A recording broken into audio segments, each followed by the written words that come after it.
Ponpes Al Zaitun ini memang kembali menjadi viral baru-baru belakangan ini ketika yang pertama itu Pak Trubus ada video ketika sholat berjamaah kemudian sangat berbeda sekali dengan sholat jamaah yang biasa kita lakukan oleh kaum Islam, yaitu kemudian jaraknya renggang-renggang, bahkan ada juga wanita yang di depan. Kalau saya bayangkan dan juga saya bandingkan itu dengan beberapa hal yang dilakukan oleh masyarakat awam seperti itu yang dianggap mencederai agama, cukup cepat tindak lanjutnya. Tapi kalau ini saya rasa cukup berlarut-larut, Pak Trubus. Iya, saya melihat memang ini ketidakmampuan pemerintah seperti ada sengaja membiarkan gitu, membiarkan situasi ini jadi berlarut-larut. Karena apa? Karena hampir tidak muncul kebijakan yang sebagaimana yang dilakukan terhadap kasus-kasus yang lain. Gitu loh. Artinya kan banyak juga ajaran-ajaran kalau ini dikatakan sesat atau dianggap sebagai penyimpangan, penistaan agama kan selama ini langsung ditindak dengan pasal-pasal 156A misalnya, langsung ada ujaran kebenciannya. Itu semuanya sudah dibangun gitu. Artinya pemerintah berani menindak. Kalau ini seperti macan ompong gitu. Jadi nggak punya keberanian apa-apa terhadap yang namanya Al Zaitun. Padahal itu sudah ada di situ pelanggaran termasuk di dalamnya. Kalau nanti dinyatakan ada pemimpinnya sendiri, ada bupati, ada camat, berarti kan sudah ada percobaan makar di dalam negara. Berarti ini kan bentuk seperti negara jadinya. Kenapa itu juga tidak ada penindakan apapun gitu. Jadi pembiaran ini yang berlarut-larut kemudian sampai munculnya kasus-kasus yang sifatnya kayak demo atau protes-protes dari masyarakat. Ada juga yang merasa menjadi korban. Banyak tiap hari itu viral di mana-mana terkait dengan para mereka yang pernah jadi murid di situ kemudian ngoceh kemana-mana menceritakan keadaan yang di situ. Tapi ya nggak ada penindakan apa-apa. Pak Trubus, kalau ini kemudian tidak ditindak selama ini, dibiarkan begitu saja, ya kan? Sebenarnya siapa yang diuntungkan? Kok sampai dibiarkan berlarut-larut seperti ini? Iya, yang diuntungkan tentu dalam hal ini Al Zaitun dan kelompoknya kan, pihak-pihak yang pokoknya ini kan ada yang istilahnya ada pihak-pihak yang di belakang ini memang sangat kuat. Siapa sebenarnya kok sampai ini kemudian tidak tersentuh kalau kita bisa bilang? Iya, kepentingan negara sendiri, karena negara kan dalam hal ini tidak mau terjadi kegaduhan, terjadi kekacauan, terjadi mungkin kerusuhan atau keonaran yang sifatnya kemudian istilahnya berbau bernuansa agama, Mbak. Jadi kelihatannya karena di Indonesia ini kan sudah menyentuh soal agama kan sensitif sekali. Jadi kelihatannya karena Al Zaitun ini kuat dalam hal jaringan, bayangkan aja dia dari rezim ke rezim itu bertahan terus, berarti kan dia punya jaringan yang begitu kuat sekali, termasuk pendanaannya, bagaimana dia mampu mengelola itu semua, ya dari mana itu uang semua itu kan semuanya jelas sekali, banyak pelanggaran yang sudah dilakukan. Tapi ya pemerintah, baik pemerintah pusat, pemerintah daerah, kelihatan sekali pemerintah pusat nanti urusannya itu urusan Kementerian Agama. Kalau kurikulum memang perlu agama, tapi yang lainnya penelitian hari MUI sudah ada evidence base-nya, harusnya kan segera langsung ditindak, juga dibiarkan seperti itu. Pak Trubus, mungkin saya tahan di situ terlebih dahulu.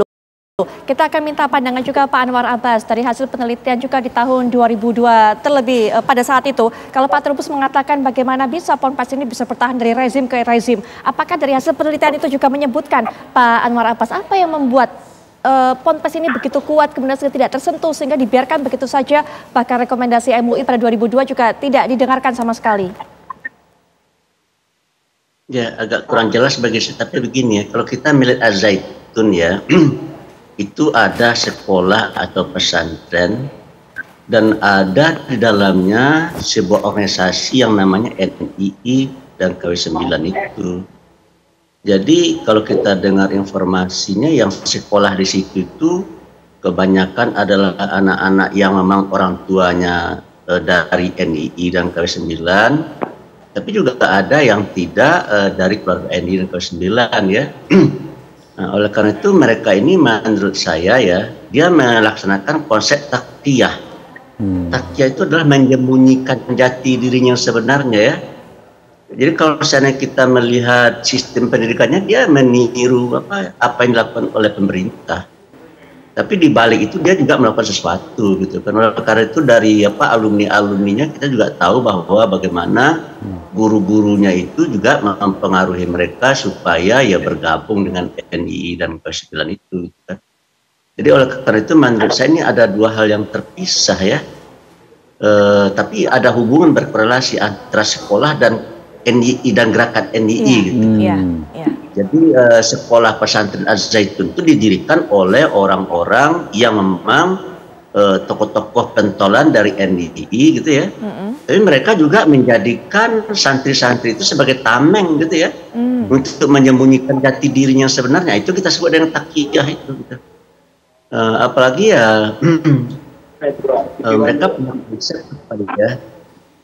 Kalau ada orang yang tidak bergabung di dalam organisasi dia, maka mereka menganggap orang tersebut kafir. Dan mereka juga memandang bahwa era sekarang ini ya di Indonesia belum ada negara Islam.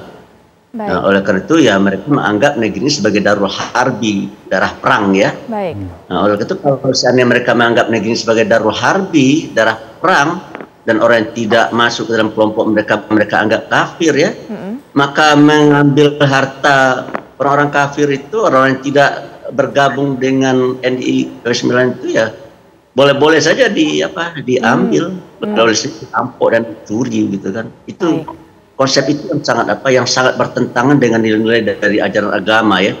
Dalam ajaran agama kita disuruh untuk menghormati hak kepemilikan orang ya. Negara saja tidak boleh mencabut dan mengambil hak kepemilikan orang atau pribadi ya, kecuali kalau ada hal-hal yang memang membolehkan negara untuk melakukan itu.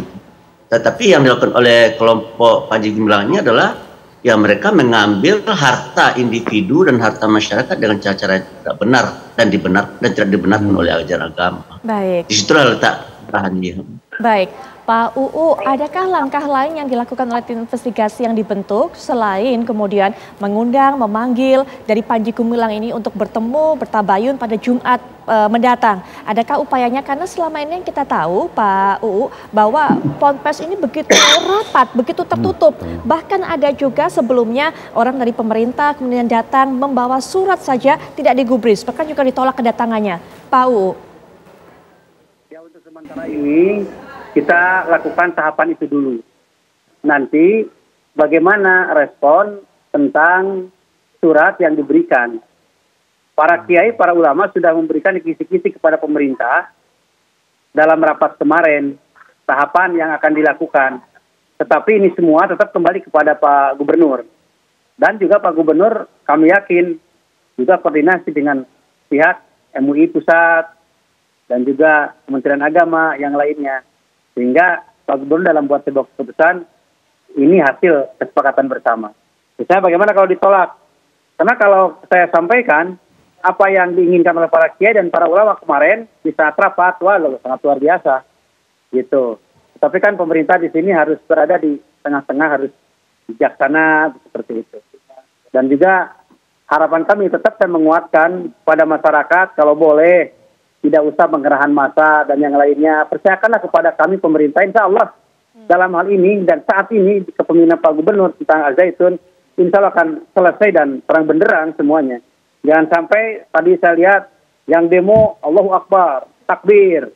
Yang di demo juga Allahu Akbar, takbir. Kok dua-duanya takbir kan seperti itu bagaimana gitu kan. Oleh karena itu harapan tidaklah terjadi demo-demo yang akan dilaksanakan seperti hari Jumat besok katanya kan seperti itu. Kemarin tadi juga saya kan ke Al-Zaitun, bertemu dengan Pak Sekda, ke Al-Zaitun, ke Indramayu, bertemu dengan Pak Sekda dan yang lainnya. Ya, informasi-informasi yang kami terima, saya sampaikan kepada Pak Gubernur. Sebagai bahan pertimbangan, Pak Gubernur membuat sebuah keputusan.